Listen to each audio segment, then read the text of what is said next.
नाही कशा करता सांगायचं. हा संसारूपी वृक्ष दिसतो तसा नसून अश्वत्थ स्वरूपाचा आहे. आणि म्हणून अव्याचं 2 विशेषणं दिलेली आहे बा. ऊर्ध्व मूल मधुशाखा अश्वत्थम प्रव्य आणि पुढे अव्यय म्हणजे स्थित्यंतर होत राहते. मोक्षाला स्थित्यंतर होते म्हणून अश्वत्थ म्हणायचं. आणि जसाच्या तसंच दिसते. एक डेरी फुटली तुटली तर दुसरी काय होते, चालूच राहते. पहिलं पाणी गेलं की मागून कोणतं पाणी येते, मध्ये कोरडी शेकाची वाहतीच दिसते. तेच पाणी आहे का, ते बाधित आहे. संसार वृक्ष आणि नेहमी सारखा का दिसतो. एका देहाची डिरी तुटे तर देहांकुरी भवे फुटे. नाही का, 2 जण असतात, जास्त नसते बरं का. 2 जण म्हणजे कोण, विठोबा रखुमाई आपले. आणि मग पुढे दोघांचे बरं का आल्यानंतर ह्या मोठा गोतावळा दिसते. मग का म्हणायला लागले, हे काय हे दिसते, 5-6 पोर आपलीच पोर आहे म्हटलं. मुळा प्रारंभ किती होता, एकटाच. पुढे दोघांचे किती झाले, मग 4 आणि 4चे किती, 5 वेल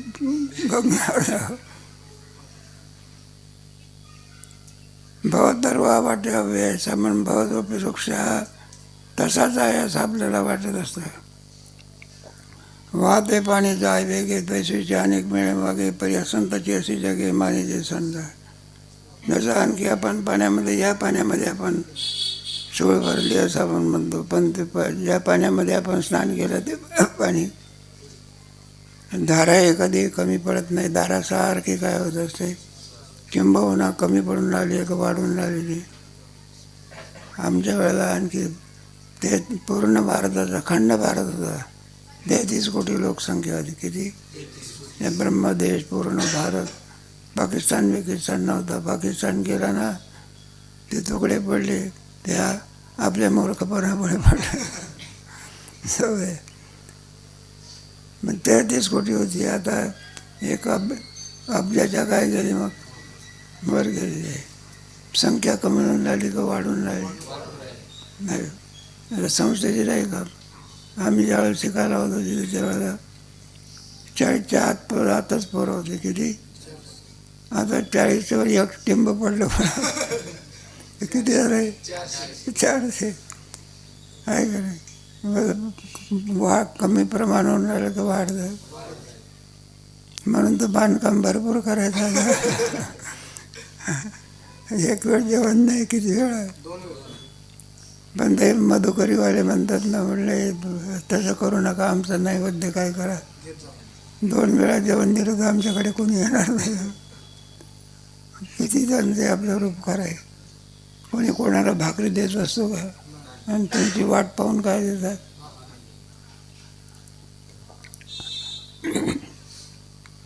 लागोनी डोळा उघडे जो कोडीवरी घडी मोडे निरभया तरंगा पडे नित्याचा. लागोने डोळा उघडे तो कोडीवरी उघडे. आपली पापणी लवत नाही तोपर्यंत किती आणखी याच्यामध्ये विस्तार होत असतो. कशा प्रकारे निरभया तरंगावळी नित्य तरंग असतात ना, पाण्यावर ते असं म्हणजे असं होतं, त्याला तरंग असं म्हणतात. किती तरंग आहे पाण्यावरती सांगता येईल. वायसा एके बुबळे दोहीकडे डोळा चाळीता पडे दोन्ही हात व्यायसा पडे भ्रमजीव जगा. वायसा म्हणजे कावळा, त्याला एकच बुबुळ आहे, इतका चाणाक्ष पाणी आहे. मी तो लोकांना दाखवतो, मला 2 बुबुळ आहे किती, एकच दाखवतो की बरोबर तो इकडचा तिकडे तिकडे. पक्ष्यामध्ये चाणाक्ष पक्षी बंद आहे, आणि पशुमध्ये नाही सांगताय. कोलाला होता, आडणं होता, कोणी नाही करत. एक दृष्टांत म्हणा सिद्धांत सांगितलेला आहे. भिंगोरी निधी पडली गमे भूमी सिगळली पैसा वेगात विषय बोली येतो. हे भोवऱ्याचा खेळ असतो ना, स्थिर दिसतो आपला. स्थिर आहे का फिरून राहिलेला आहे. पंखासुद्धा कसा दिसतो, स्थिर आहे का फिरून राहिला. तो वेग आपल्या ध्यानामध्ये येऊ शकत. वेगात विषय बोली येतो.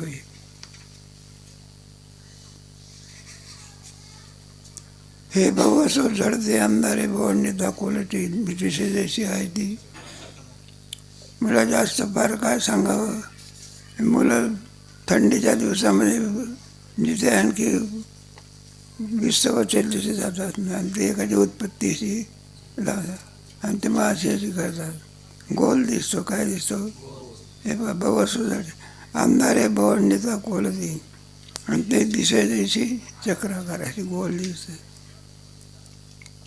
संसार वृक्ष तैसा मोडत मांडत सहसा देखोनी लोक पिसावे म्हणे. याप्रमाणे हा संसार वृक्ष सारखा आहे की सारे स्थित्यंतर होते. मोडत मांडत सहसा. आपल्या दाढीचे केस रोज आपण काय करतो, तुम्ही नाही, ते असतात. वारकरी शिक्षण संस्थेतला पोरगा रोज दाढी कशी काय करी. हे जे श्रीमंताचे धनिक ते पोरं असतात ना, ते एका दिवसाचे करतो ना, एका दिवसात 3 वेळा दाढी करतात. मग ते केस तेच केस आहे का वेगळे वेगळे. ते दृष्टांत आले ते म्हणून तुम्हाला सांग आहे कडे.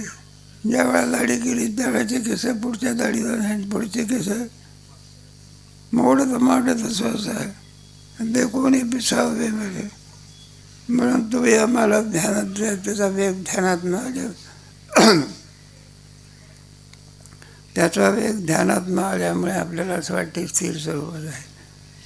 पण संत जे लोक असतात, ज्ञानी जे लोक असतात, त्यांना संसाराचं स्वरूप कळत असतं. आपल्याला संसाराचं काही नाही, फक्त राहणं माहिती आहे. काय माहिती आहे, समुद्र कसा आहे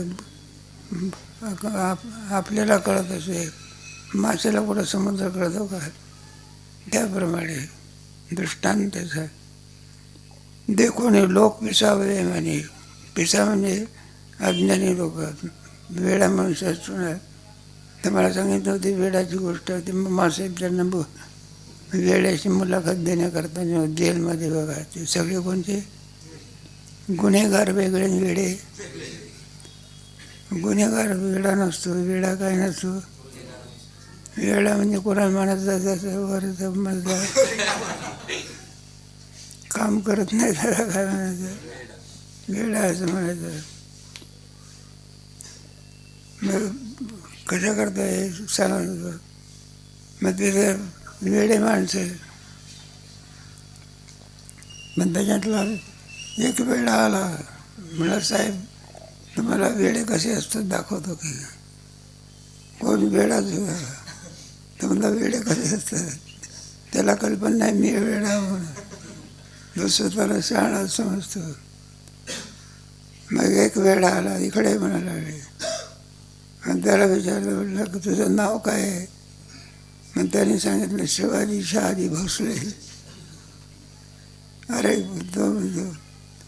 तो म्हणायला लागला, म्हणले मी शहाजी शिवाजी शहाजी भोसले असताना दुसरा आणला कुठून. सगळा वेड्याचा बाजार. त्यामुळे ज्ञानी पुरुष फक्त काय शहाणा आहे, बाकी सगळे शहाणा तो धनी, सगळे कसे आहे.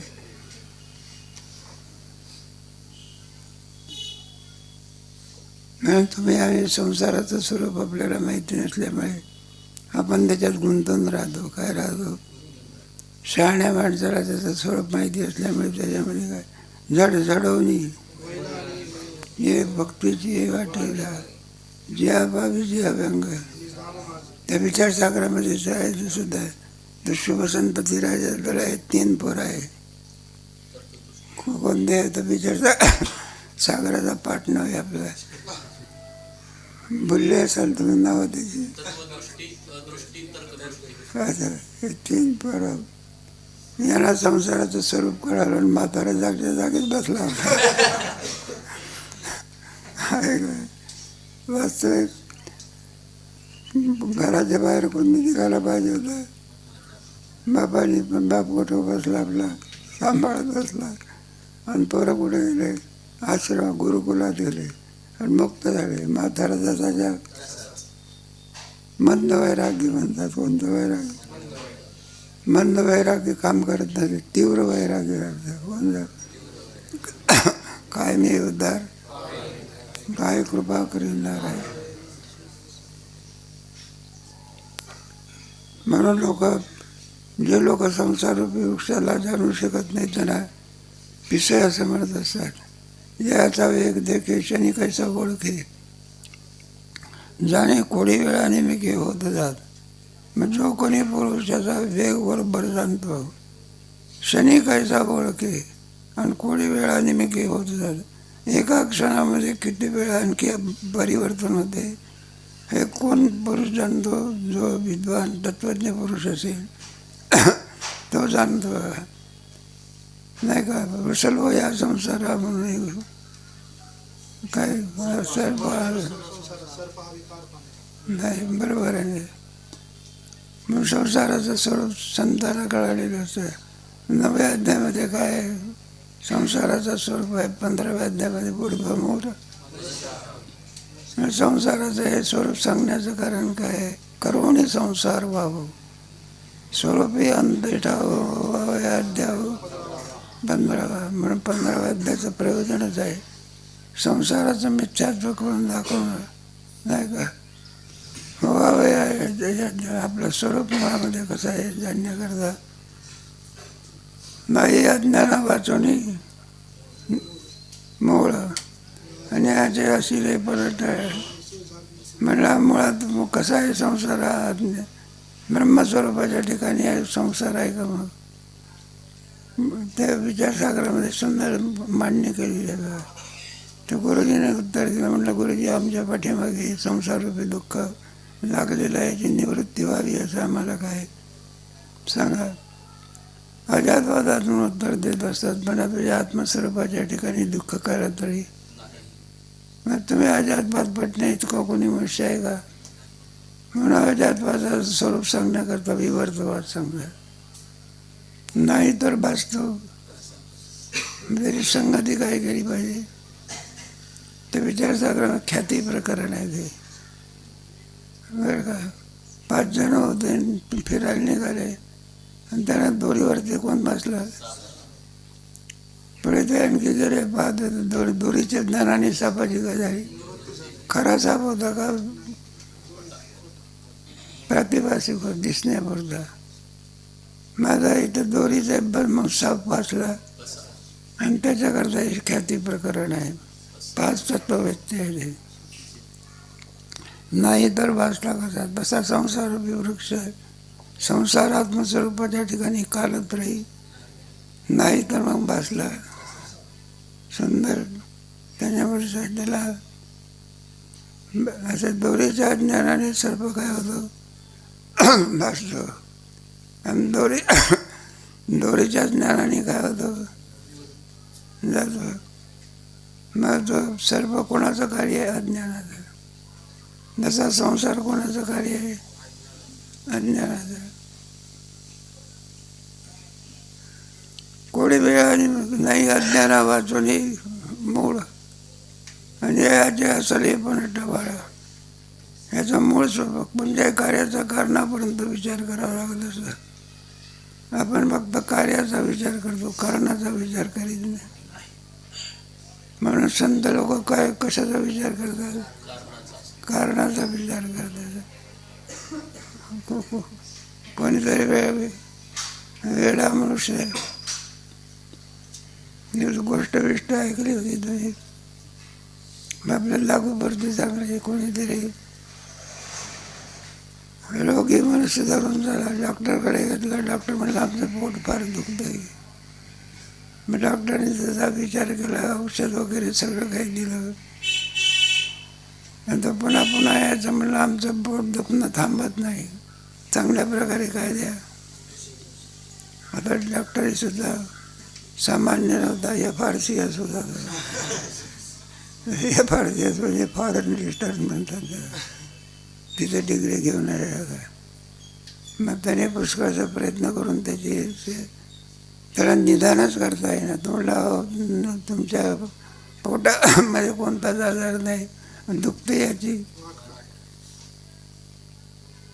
मला नाहीच तुमच्या ह्याच्यामध्ये जा की म्हणाला. तो म्हणला दुखते. म्हणलं मी सांगू का? म्हटलं सांगा की.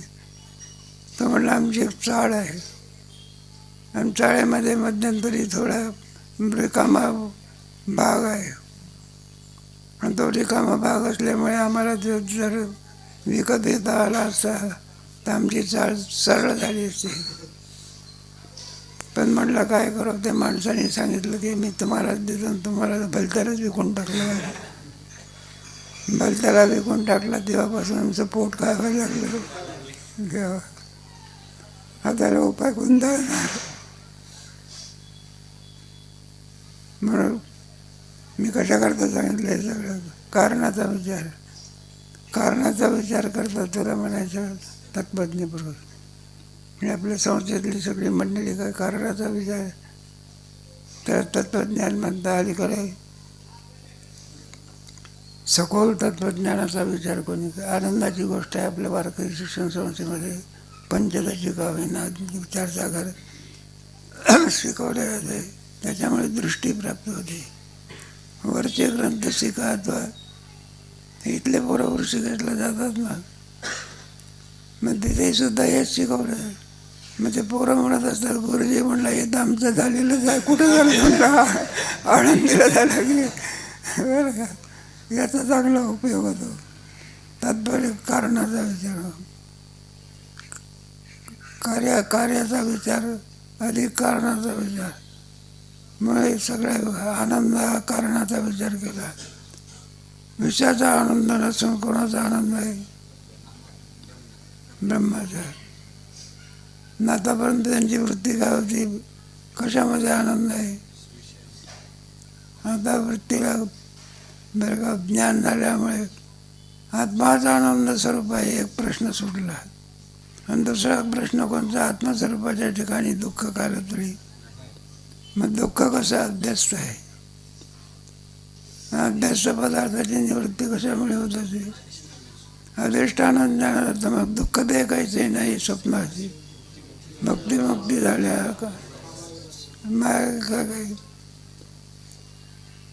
इथं काही अवस्था असतात. असं आहे तुमच्या जागृती म्हटलं दुःख स्वप्नात नाही. स्वप्नातलं दुःख सुषुप्तीमध्ये दुःख आहे का केवळ आनंद आहे? पण सुषुप्तीतलं अज्ञान समाधी अवस्थेत नाही. आणि समाधी अवस्थेला विचार तुरी अवस्था असते. जे दृष्टी दिसते ते पूजा ध्यान जप जनी वनी अवघा या बोधावर कोण असतात? जो महाराज या बोधावर येणे बोधे आम्ही आणि करू. म्हटलं आम्हाला ते होई आठवत नाही का? आठवत नाही म्हणलं कीर्तनाच्या अगोदर पाहून आलो नाही. मोठ्यांचं मोठं असतं सगळं. येणे बोधे आम्ही असो. आपण काय किती वाचून ठेवा तरी सुद्धा कीर्तनाच्या वेळेला पुन्हा डोक्याला हात लावतो, पुन्हा आठवत नाही. पुन्हा दृष्टांत आपला संपला बरं का. म्हणून या संसार रूपाचं मूळ कोणचं नाही. अज्ञाना वाचून असुरे पण टवाळ नाहीसे जाळ शिंसाळ देखील दिले. शिंसाळ म्हणजे याची साळ काय नाही का. शिशिर ऋतू आला म्हणजे झाडाची पानं काय होतात देखील ज्याने तयात एका आपण सुद्धा आम्ही सर्वज्ञ म्हणे झाड. ज्ञानेश्वर महाराजाच्या दृष्टीने भगवंताच्या दृष्टीने सर्वज्ञ कुणाला म्हणत असतात? जो संसाराचं स्वरूप जाणतो म्हणून रुसलो संसारा रसी अंतर रे झालं. ते शुकाचार्याने कायच्या उदरामध्ये किती वर्ष राहिले. त्याला म्हटलं बाहेर या, बाहेर. म्हटलं बाहेर आलं की काय पाठीमागे लागतो. म्हणून ते बाहेरच आहे ना बघा. मग असं नारायण खूप म्हटलं अरे शुका बाहेर ये, शुका बाहेर ये. भगवान देखील म्हणायला लागले तू बाहेर आला तरी तुला संसार बाधा करणार नाही. मग शुकाचार्य बाहेर आले. बाहेर आल्याबरोबर जेवत बसले का, मग कुठं गेले, साधे गेले का नागवेचे पळून, कशा करता पळून गेले, जेवण्याकरता. संसाराचं स्वरूप ओळखलं. काय ओळखलं? कोणी शुकाचार्य. म्हणून तर संसाराचा बौद्ध परीक्षित राजाला सर्वडे परीक्षित व्यवस्थाही बाई आर्थिक कीर्तने. संसाराचं स्वरूप कळाल्यामुळे परीक्षित राजा काय झाला नाही का, मरण माझे मरूनही गेले म्हणजे ते नाही जावे आम्हा मरावे. नाव देहबुद्धी गेली आणि कोणती बुद्धी आली, ब्रह्मबुद्धी आली. मग साधं याच्यामध्ये काय गुरुच्या पासून कोणता लाभ होत असतो आपल्याला. साधक अवस्थेत कोणती बुद्धी होती आणि पुढे आता ज्ञान झाल्यानंतर कोणती बुद्धी. मी वासुदेव मी घरी बसून होत असते का, अभ्यास केला नव्हते का, मग काय गुरुची काय लागते. तुमच्या 15व्या अध्यायामध्ये आहे ना, मग सुरू संताचा व्यवस्था गुरुचरण येण्याचे सत्कर्म अशिष्ट ज्ञान विरवे जयाचे हम विश्राम यात पूर्वी. नळिके वरवणे उठला शिव कशाके. आता तर नळिका धरून बसतच असतो का पोपट, मग कुठे जाऊन बसतो. शिव कशाके बसायचे. शाखेवर पानावर बसला का फळावर बसतो. हिरव्या का पिकल्या त्याला कसं कळतंय. ज्या आरती बरोबर आंब्यावरती पोपट बसलेला आहे तो आंबा पाडायला आला आहे समजायला. बुद्धिमान प्राणी कोण, त्याला शिकवलं तर बरोबर तसाच बोलतो का. पूर्वीच्या काळामध्ये असायचे. आताच्या लोक बघ पोपटाला पाडत नाहीत. मग कशा करता, पोपटाचाही उपयोग करता, पण तू कशा करता. आता पोपट दिसतो हातामध्ये आणि दुसऱ्या दिवशी कुठं जातो.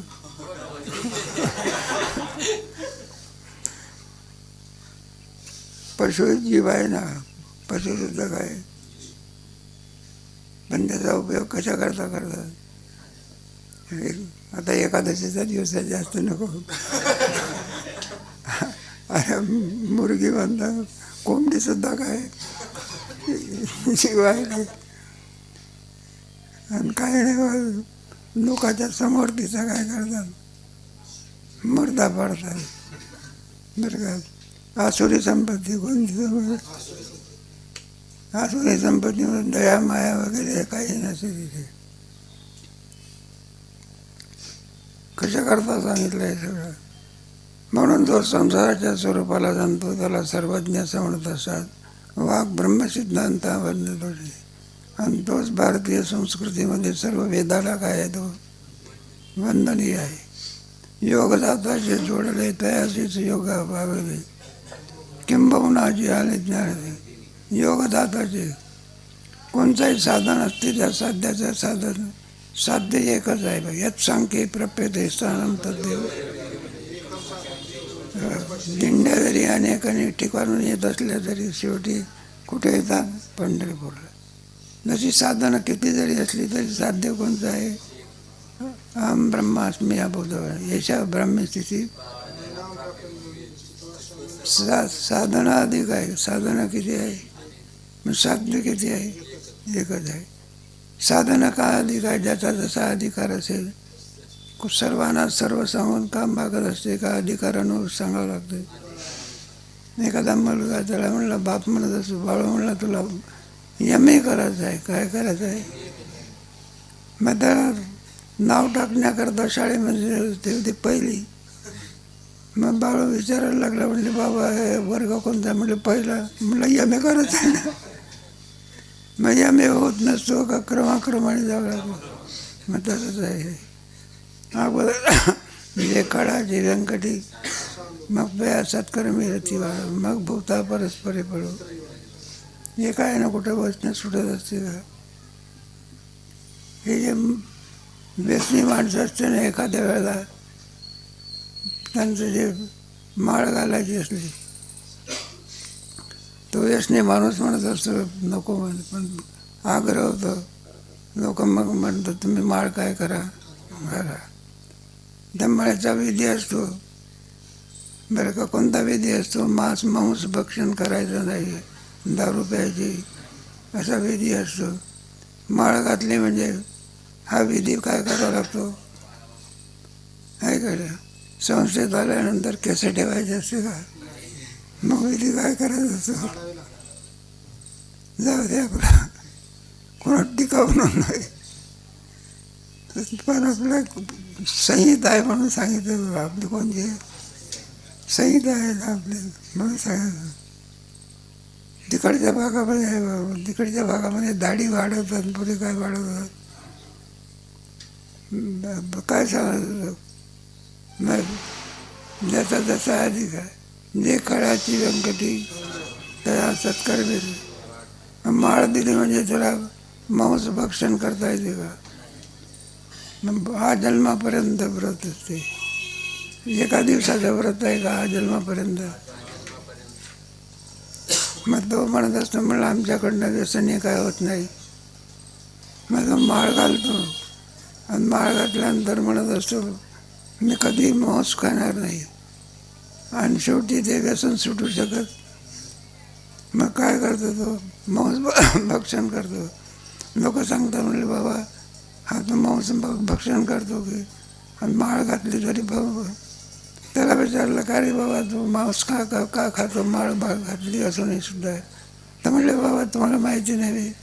अहो मी माळ घातली ना, माळ असते त्यावेळेला मांस भक्षण करत ना, माळ काढून ठेवत असतो. मग त्याला विचार म्हणतात काय म्हणायचं. म्हणून वारकरी संप्रदायातली साधनं किती सुंदर आहे. एक 50 रुपयाची माळ व्यसनापासून काय करते? थोड्या दिवसाकरता का कायमचा? हेच काम शासन करू शकत?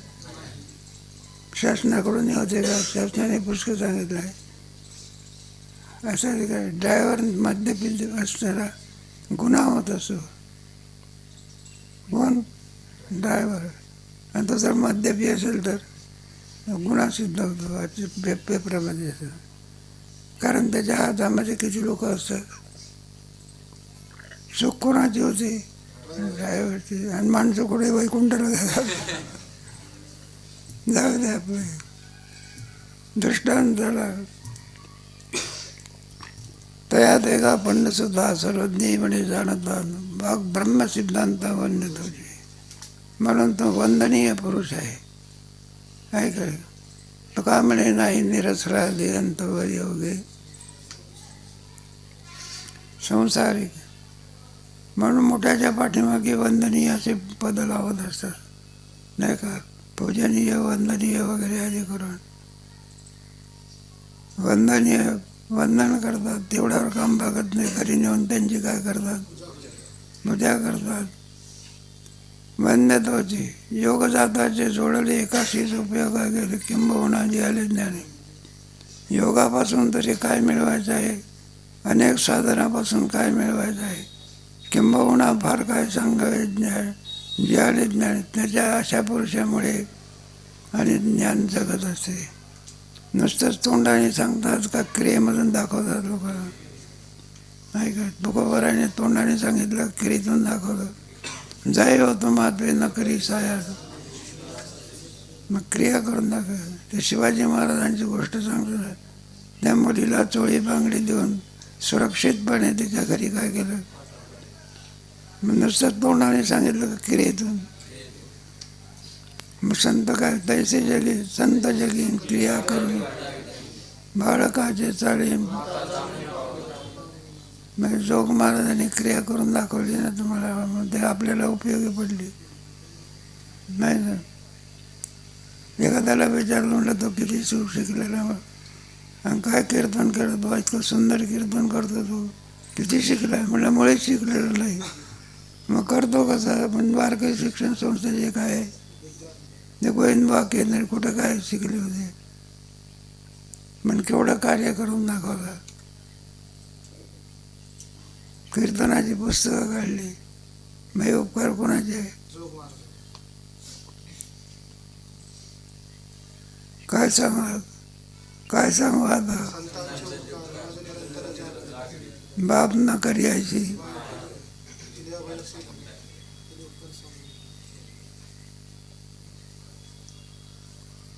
योगसाताचे जोडले किंबहुना आले ज्ञानाचे रे, हे असो भाऊ बोलणे वाणिजेल तो कमणे, भवरकू जाणे उसड, काय त्याचा महिमा वाहू नारी भक्त थोर, खरा पुरुष आहे जो संसार वृक्षाला जाणतो, भवरूप जाणे मुखी यायचा. आता हे संसाराच्या आणखी याचं वर्णन करून समग्र वर्णन करतात. झाड म्हटलं की त्याला फांद्या असतात, फुलं पानं असतात वगैरे आदी करून, पण हा संसार वृक्ष असा आहे, त्याला फांद्या आहेत, पान आहे, पण फूल नाही आणि काय नाही. या फुलनात ब्रह्मितान जे काही पण सुद्धा अदश्चोर्ध्वं प्रसुद्धास्त्र शाखा गुणप्रवृद्धा विषय प्रवाह अदश्च मूलानुसंततानी, अदश्च ऊर्ध्वं प्रसुद्धास्त्र ऊर्ध्व शाखा आहे, खाली शाखा आहे. एखादा हे असतो ना आपलं काय नाव झाड असतं, लौकिक झाड वेगळं आणि हे झाड वेगळं, याच्यामध्ये अलौकिकता आहे या झाडामध्ये आहे ना. हे कधी सुकतच नाही, तोडूनही टाकता येत नाही, सुकतही नाही, काही नाही. याचे 4 प्रकार केले, अंड्याचे 4, स्वेदशुद्धीचे 4 सोट आहे याला, आणि 3 प्रकारचे गुणशुभाच्या वार आणि वाजा. तेव्हा कोणता एक सत्वगुण, रजोगुण आणि तमोगुण. रजोगुणाची शाखा मनुष्यरूपी शाखा वाढत जात असते. या शाखेला बाकी विधी आहे, माझा विधी आहे. शब्द स्पर्श वगैरे आधी करून वेदाध्ययनाचा ज्ञानाचा अधिकार कोणत्या शाखेला आहे? मनुष्य देहामध्ये विधी वगैरे आधी करून. मनुष्य शाखा खेरीर करून विधी नाही. त्याच्यामुळे अंडाच्या जाराच्या स्वेदाच्या पृथ्वी माणसाला दर्शनाला गेलंच पाहिजे, दर्शन केलंच पाहिजे असा विधी आहे. कुत्र्याला कुठे विधी आहे का? पशुला कुठे विधी आहे का? विधी कोणाला आहे? फक्त मनुष्याला. म्हणजे कोणती इथून आपल्याला जंक्शनसारखं जंक्शन आहे, इथून नरकाला जायचं तर नरकाला जाता येते. वरच्यावर वर जायचं असेल तर ज्याच्या त्याच्या योग्यतेप्रमाणे आहे का नाही. त्याच्यामध्ये एखादा जंक्शन स्टेशन असलं म्हणजे मुंबईला जायचं असलं, मुंबईचं तिकीट पुण्याला जायचं असलं तर